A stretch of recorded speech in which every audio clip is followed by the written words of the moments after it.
praticam, porque para adorar a Deus, muitas das vezes, muitos dizem e assim acreditam que precisam estar para viver verdadeiramente a adoração e entregar o seu louvor ao Senhor. Precisa estar na frente do pastor, precisa estar na frente do sacerdote. Eu vendo a história de Davi, a sua trajetória, ele me mostra que para ser ungido segundo o coração de Deus, tem que fazer a vontade de Deus.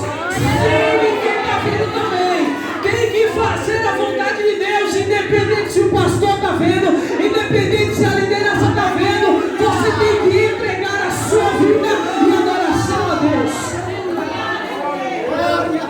E a Bíblia vai me dizer que ele sobe e é ungido, e depois da unção ele mata leão e ele mata urso para proteger a ovelha. Aleluia!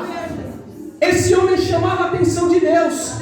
Ele estava no pasto chamando a atenção de Deus. Eu acredito que, olha, dentre Israel, eram 12 tribos, era muita gente. Deus, vendo a sinceridade do menino, ele olha, esse daí é o próximo rei. Saul transgrediu, mas esse daí vai me adorar. Saul me desobedeceu, mas esse vai ser segundo a minha vontade, segundo o meu coração.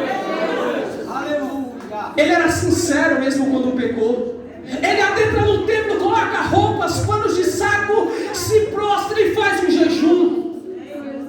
Depois de pecar, filho morreu, ele se levanta. Isso é quebrantamento. Isso é sinceridade.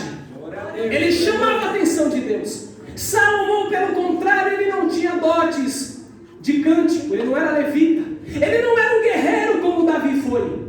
Para chamar a atenção de Deus, a história vai nos dizer que Salomão, quando ele assume o reinado de Davi, ele pergunta para os seus conselheiros: quantos animais, quantos cordeiros abaixo de 1 ano até 1 ano, imaculados tinham no rebanho de seu pai?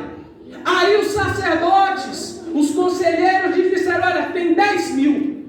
Salomão, para chamar a atenção de Deus, ele disse: todo dia terá culto, todo dia terá sacrifício.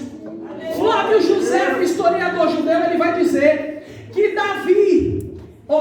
Salomão, me desculpem, ele sacrificava diariamente de 19 a 23 cordeiros. Tudo isso para chamar a atenção de Deus. Ele sacrificava todos os dias tinha culto, era 24 horas de adoração, eram 3 turnos de levitas adorando ao Senhor, a lamparina do templo não se apagava, e era sacrifício de manhã, era sacrifício de tarde, e era sacrifício de noite, tudo isso para chamar a atenção de Deus. Aí eu quero perguntar para mim e para você hoje, porque eu estou ministrando para você, mas Deus está confrontando a mim também. Aleluia! Quantos sacrifícios diários nós temos feito para chamar a atenção de Deus? Quantos sacrifícios diários nós temos feito para chamar a atenção de Deus? E oferecer sacrifício é se jogar de boca no pó. Oferecer sacrifício é ser dependente do Senhor. Aleluia! Oferecer sacrifício é estar em constante oração. É andar vigilante. É se desviar do mal. Quantos sacrifícios temos oferecido ao Senhor? Aleluia! A história vai dizer que quando Salomão chegou em 1000 sacrifícios, Deus falou com ele: meu filho, o que você deseja? Porque os teus sacrifícios já subiram como um cheiro agradável. Os teus sacrifícios já me incomodaram. Fala para mim o que tu deseja. Foi para chamar a atenção de Deus. Ele pede sabedoria. Senhor, eu quero sabedoria, porque eu sou novo, desprovido de maturidade, e para reger o reinado do meu pai eu preciso de sabedoria, e eu sei que toda sabedoria provém de ti, então eu preciso de sabedoria. E Deus declara para ele: olha, nem antes e nem depois haverá homem tão sábio quanto a ti. Mas para chegar aí teve que ter sacrifício, para chegar aí teve que ter doação, para chegar aí teve que ter posicionamento. Começou bem, começou a chamar a atenção de Deus, mas do mal, permitindo a idolatria adentrar dentro do povo de Deus. A sabedoria que Deus deu a Salomão, infelizmente o corrompeu. Porque homens são assim.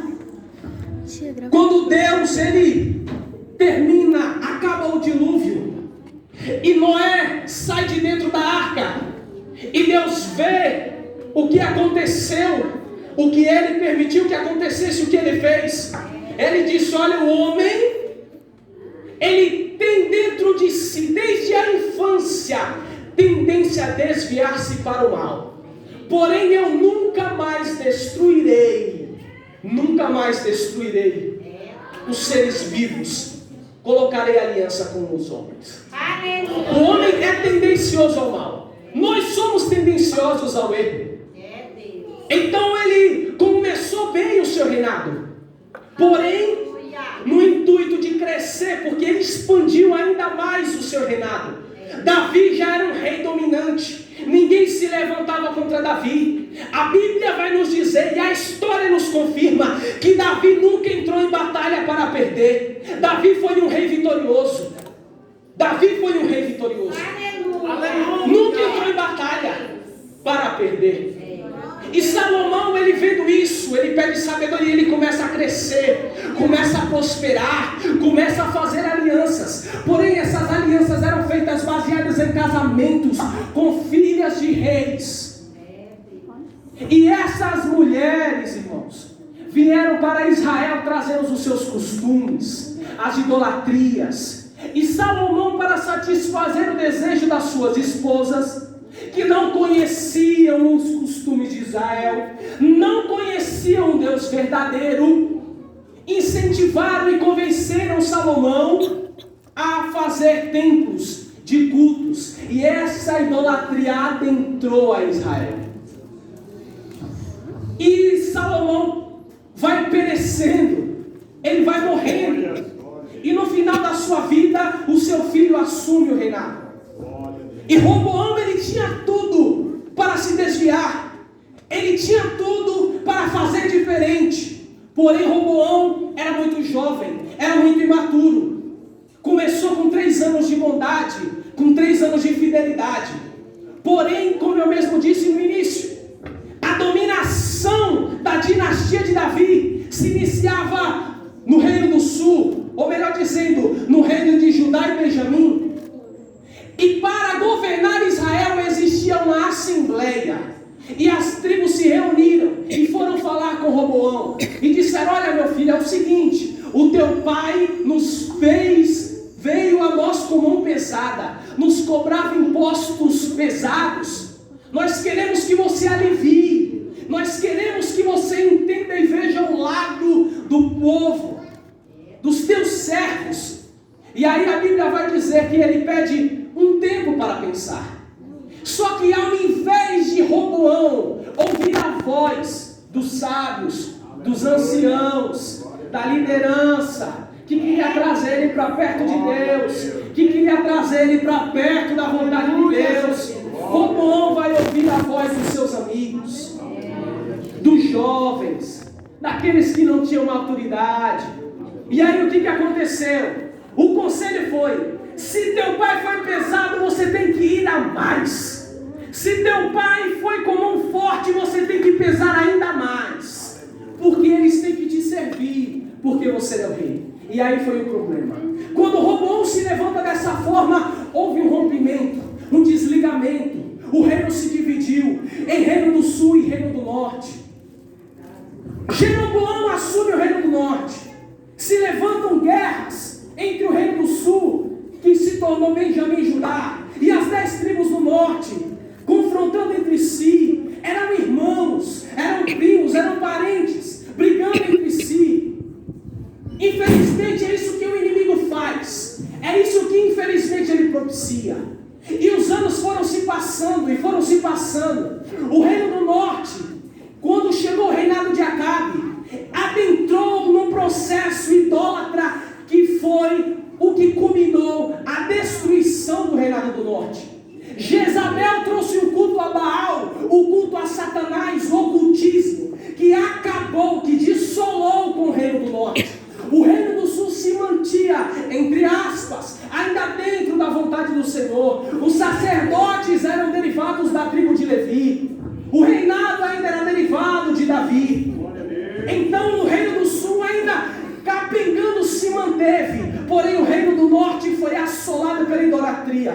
E Deus, com mão poderosa, levanta o império assírio e destrói o reino do norte. Acaba com o reino do norte.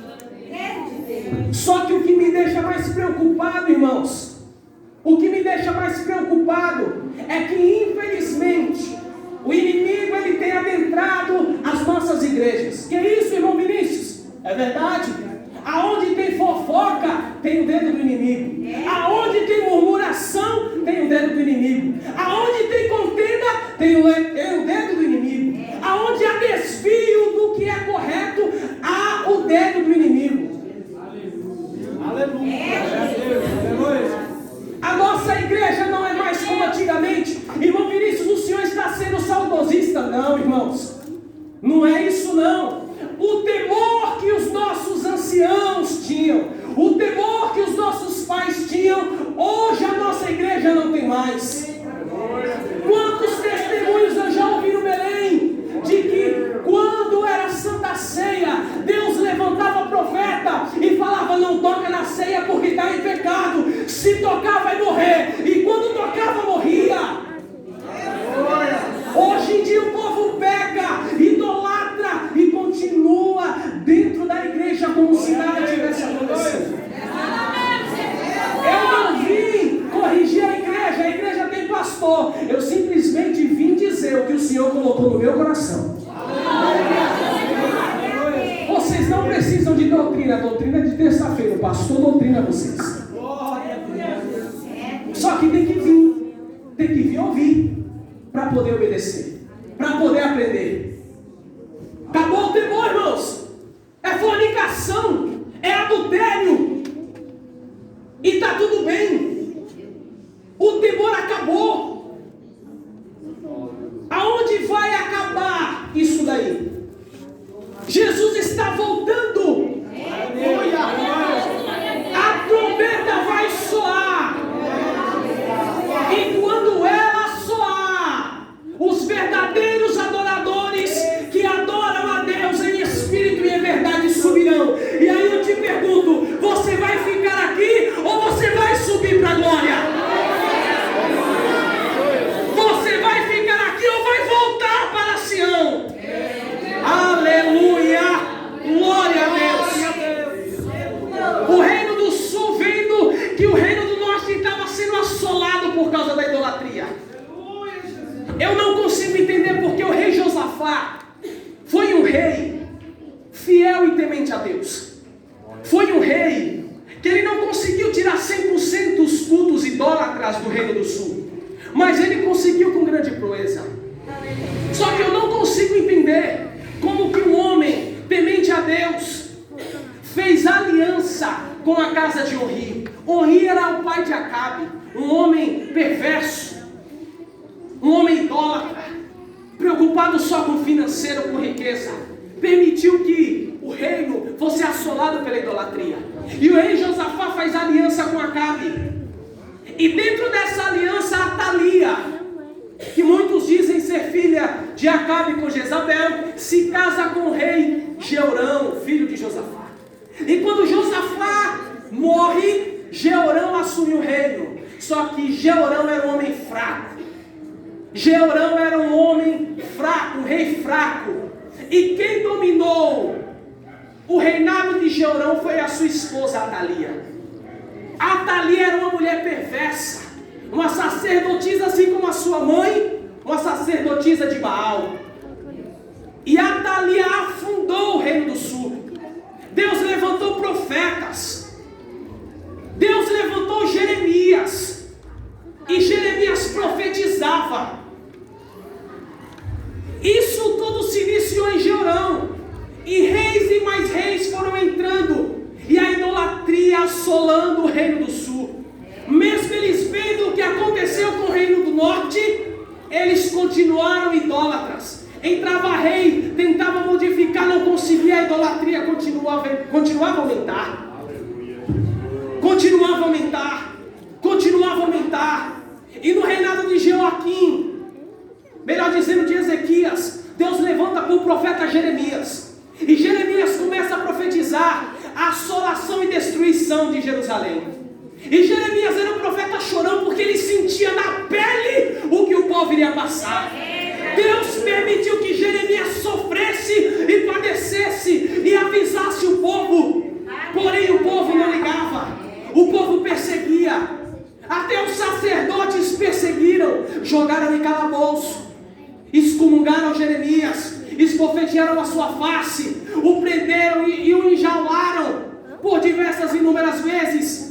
E mesmo assim o povo não se converteu. E Deus levanta a Babilônia, o rei Nabucodonosor, como mão forte e voraz, e assola o reino de Judá.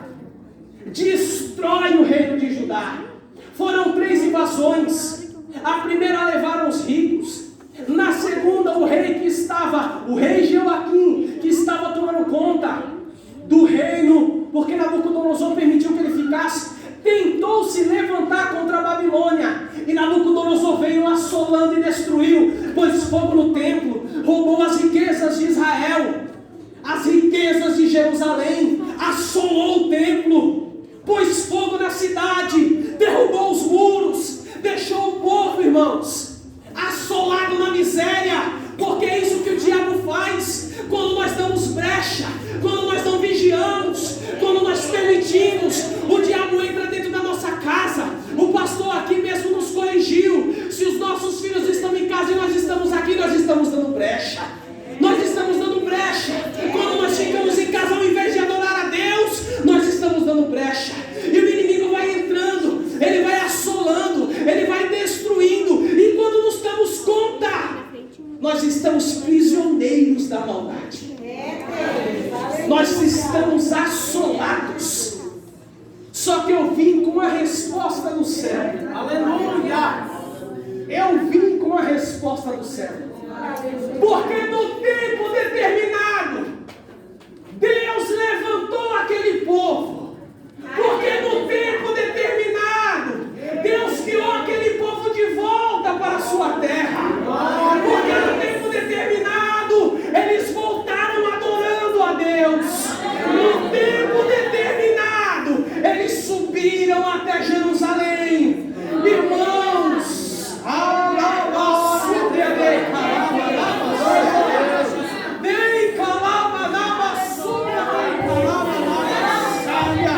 é tempo de voltar, aleluia. É tempo de voltar ao início. Mas que início, irmão? É tempo de voltar a buscar. É tempo de voltar a se posicionar. É tempo de posicionamento. Oh, glória a Deus. E o que me deixa mais feliz é porque o autor do cântico, ele narra com propriedade o retorno do povo. Ele narra com alegria, e eu imagino o povo de Israel depois de 70 anos cativos, prisioneiros. Porque da mesma forma que Deus levantou o ímpio para assolar, Deus levantou Adario para libertar. E eu fico imaginando, irmãos, a alegria daquele povo no retorno para Jerusalém, no retorno para Israel. Não tem o nome do autor, mas eu imagino, irmãos, porque naquela época ainda não tinha descida do Espírito Santo. Oh, irmão, mas se o Espírito Santo já tivesse descido, eu vou te falar, esse irmão estava pulando no manto, irmão. Esse irmão estava rodando e falando em línguas estranhas. Eu posso conjecturar, irmãos. Eu posso conjecturar, porque a alegria era tamanha, era 70 anos escravo. Era 70 anos sendo oprimido, irmão. E o povo estava sendo liberto voltando. Eu estou voltando para casa. Eu estou voltando para casa. Eu passei problema, dificuldade, eu passei pelo deserto. Mas eu estou voltando para casa. Eu estou voltando para casa. Eu estou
sonha.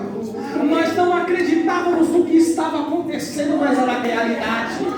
Era um mexendo no outro, cutucando o outro, é brincadeira. Será que eu estou sonhando? Não, você está voltando para casa. Você está voltando para casa. Deus nos livrou do cativeiro com mão poderosa. Você está voltando para casa.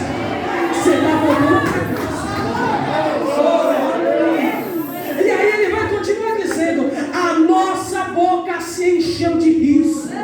Porque quando Deus toca tem alegria. Quando Deus faz tem alegria. Aleluia. E a nossa língua se encheu de cânticos. Quando nós nos alegramos, nós adoramos. Quando nós nos alegramos, nós o exaltamos, porque Ele merece, porque Ele é. Oh, aleluia. E ainda tem que ter testemunho, mas é testemunho só seu, não. Aí ele vai dizer: e as outras nações diziam: grandes coisas fez o Senhor por Israel. Grandes coisas fez o Senhor por Israel. Aleluia. Glória a Deus. Oh, aleluia. E aí ele vai continuar dizendo no versículo de número 4: Senhor, nos faz regressar outra vez do cativeiro, como as correntes do sul. As correntes do sul eram rios, que em determinado período do ano se secavam e se tornavam desertos. Porém, aquele deserto era passageiro. Aquele deserto tinha tempo para começar e tinha tempo para terminar. E aí quando ele diz: olha, Senhor nos faz regressar como as correntes do sul, como as correntes do Negueb, como o deserto de Negueb, que no período de seca não tem quem aguente ficar lá. Mas quando tu manda o período da chuva, quando tu manda o período das águas, ele é banhado, ele é cheio, tem vida no deserto, tem vida no deserto, tem vida no deserto. No deserto tem tempo de início, no deserto tem tempo de fim. Não se preocupa, porque o meu Deus, o teu Deus é especialista em transformar deserto em rio, em transformar deserto em rio. Aleluia, glória a Deus, aleluia, louvado e exaltado seja o Senhor. E eu já vou encerrar, mas isso aqui é para você glorificar comigo.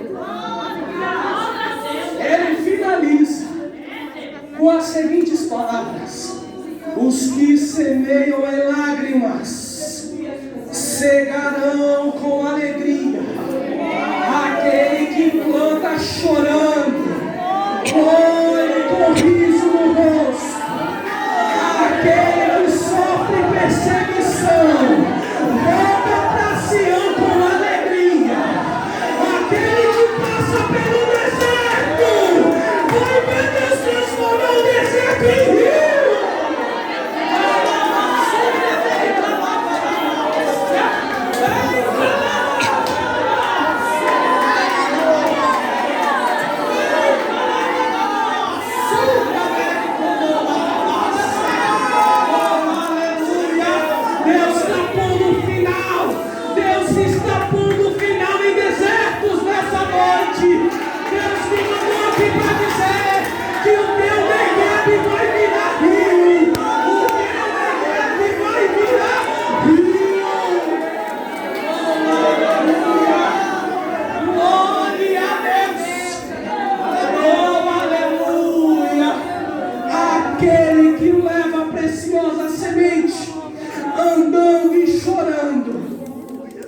Voltará sem dúvida, com alegria, trazendo consigo seus molhos.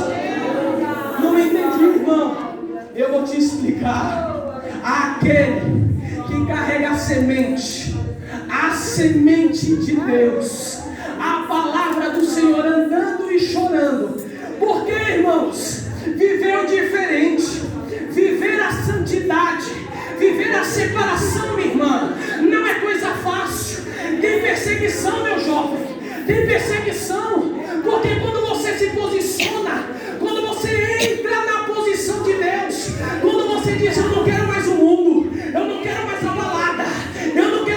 drogas, eu não quero mais a bebida, eu não quero mais a fofoca, eu não quero mais constrangimento, eu quero a verdade, eu quero a palavra, eu quero o céu, eu quero o céu, eu quero Jesus. A perseguição, tem lágrima. Aí você vem aqui na igreja, no culto de doutrina, no momento de oração, você vê aquele irmãozinho chorando, você vê aquele irmãozinho debruçado chorando. Muitas vezes não está falando nada, é só lágrima, é só lágrima, é só lágrima. Está plantando a semente com lágrima, está plantando a semente com lágrima. Só que ele está chorando, mas ele não parou. Ele está passando dificuldade, mas ele não parou. Ele está passando pelo deserto, mas ele não parou. Ele vem chorando, ele está chorando e andando, ele está chorando e andando, ele está chorando e andando.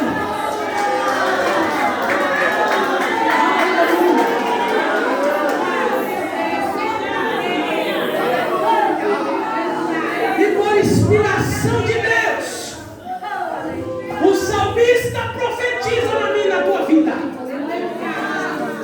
Aquele que planta a verdadeira semente, ele vai andar e ele vai chorar, vai ser com lágrimas, mas eu vou dizer para você, ele vai voltar com alegria. E não é só alegria não, você vai voltar com alegria, e teus braços vão voltar com os molhos, teus braços vão voltar com a vitória, teus braços vão voltar cheios das bênçãos de Deus. Então não te preocupe.